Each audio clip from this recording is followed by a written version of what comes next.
Franklin, it sounded like fireworks at my house in Metairie today. With the thunder? Yes. Was your pug running around? I swear, chasing its tiny curly tail? I heard her bark. This is Chris's fault. In a little But you bark. know what? It stayed cooler, and you don't have to water the garden. But so I mean, she had a heart attack, but it's fine. Zuzu is welcome. My dog, not a peep. Didn't care. Little Reagan couldn't care less. And most of those heavier storms are gone. And thankfully, what we did see today, although at times some kind of excessive rain didn't lead to any flooding issues, had a street flood advisory.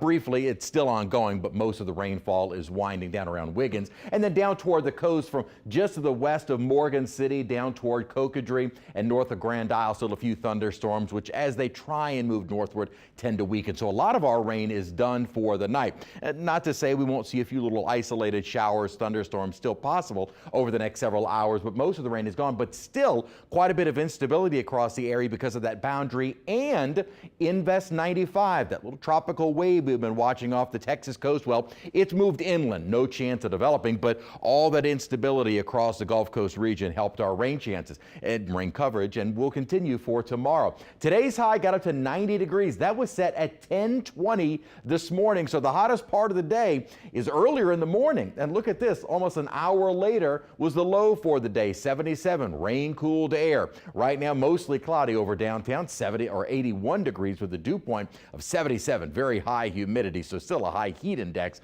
although in the 80s. Temperatures have not been terrible because of the rain over the last several days. That would really helps to kind of regulate us. So we got into the upper 80s, briefly hitting 90 degrees, and then with the rainfall, most of the afternoon has been spent in the upper 70s and low 80s. Really not a bad day. And probably kind of a repeat for tomorrow. Down at Cocodrie, 88. That'll probably be set before noon and then scattered to numerous showers and thunderstorms with rain chances starting to taper off over the next couple of days. You can kind of see this little broad spin here off to our west. That is Invest 95. So now no longer potential for development. And all of the rainfall associated with that and this week's kind of surface trough sitting over the area has helped out our rain coverage. We'll continue to do so for tomorrow. We've got about a 60% chance of rain. Then by Sunday during the day, these little features are going to be weakening, so our rain chances will start to decrease. About a 40% chance just with the afternoon heating and still plenty of moisture around,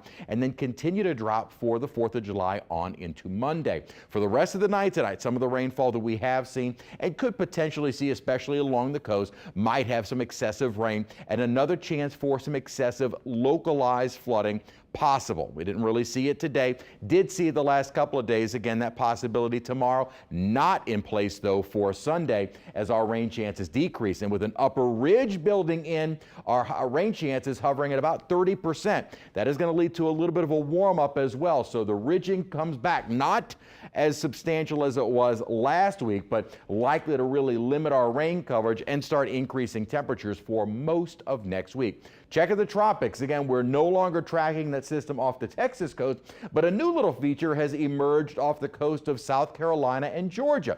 A low percent chance of developing and not really looking like much of anything on satellite. But what's interesting is when you look at radar off the coast of Charleston, certainly looks like there's a little kind of broad circulation here trying to form. Models are just starting to come in what is now Invest 96, and they all kind of keep it right along the coastline or moving offshore.